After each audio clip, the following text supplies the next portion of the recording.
Chapter 42, Hecker Pass, January 2005. Reyes was off duty when a neighbor appeared at his door. The guy was a sergeant with the Santa Clara County Sheriff's Department. "Hey, did you hear about the homicide?" his friend asked. Reyes let him in. "Who is it?" Reyes asked. "I think it's a gang hit, and it's a girl." "Who is it?" The sergeant handed Reyes his phone. A detective on the line asked if he could come to the summit on Hecker Pass Road now.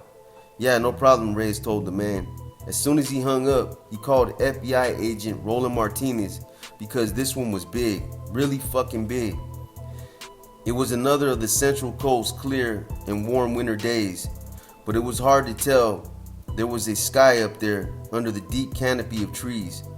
Reyes drove a twisting mountain road shaded by tall redwoods. He had to slow to an almost 20 on the hairpin turns. Finally, he pulled over at a turnoff near the summit. He was glad Roland agreed to join him. Agent Martinez had recently started to assist the task force here and there, and Reyes appreciated the expertise of a seasoned Black Widow veteran. Reyes stood a few yards from the scene. He saw a car with a female lying in the reclined passenger seat. If she didn't have a bullet in her brain, he might have thought she stopped for a nap. A trucker passed the car around dawn, and when he returned back up the mountain, the witness noticed the engine was still running and called the police. Reyes didn't venture close. The victim was a few yards past the county line, so officially this was not his crime scene. Not that it mattered. This was one of those cases that would plunge some part of him into inky darkness long after the sun rose each day. Clearly, the person or people who did this would stop at nothing. Crystal, young, animated, smiling when he first glimpsed her, had slipped under his skin and would stay there until her killer was found. Reyes itched to get a wire up while the hit was fresh. The NF would be plotting retaliation. He glanced at Agent Martinez and thought, maybe the feds can help us. But the immediate concern was the blowback. Police officers all across Northern California had to brace for the wrath and bloodshed sure to rain down on the ones brazen or crazy enough to kill Nuestra Familia General's wife. Crystal's viewing was held in the Salinas mortuary, where wary eyes scored the chapel. Some of those eyes belonged to carnales, others to undercover officers. 100 people lined up to view her body. She rested in the casket next to a mortgage of photos showing a young woman fresh with life. She was once a 49ers fan, her pastor told the swelling crowd, but recently she joined the Raiders Nation.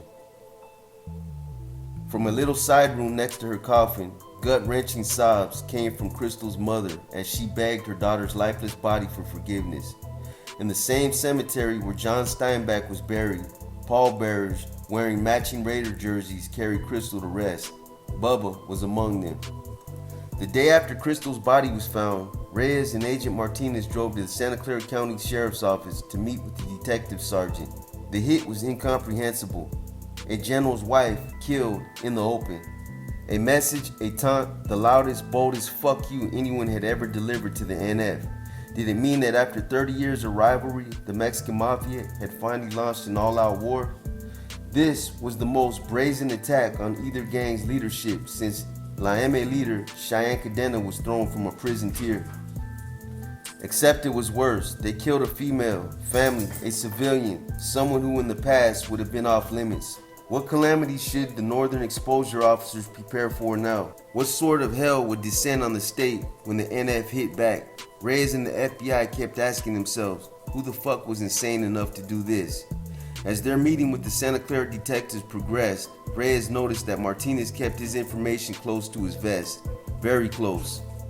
Reyes decided this must be typical of the FBI, just sharing a few tidbits. It made him uncomfortable. This was a homicide investigation after all, but he followed Martinez's lead, offering only what he felt the detectives needed to know.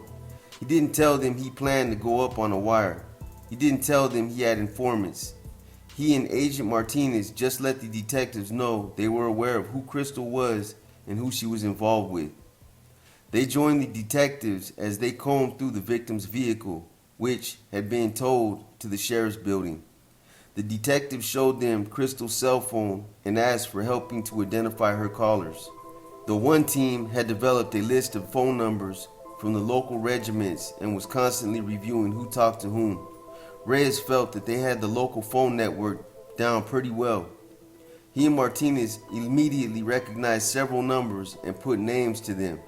One in particular jumped out, Bubba. Reyes phoned the Oakland jail to see if the deputies noticed anything during Crystal's last visits there. His friend told him Crystal had stopped visiting Tibbs about a month or two earlier. This struck him as insignificant. Her visits had been frequent and constant before that.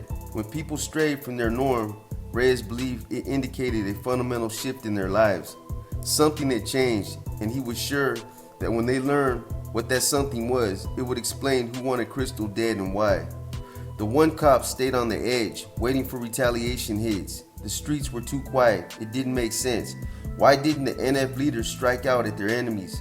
Any enemies, all enemies, to show them you don't mess with the general's wife. Reyes was developing his own theory. If he was right, the team would know soon enough. Of course, if they could get a wire to pick up any hint of retaliation plans, they'd know sooner. Agent Martinez offered to help.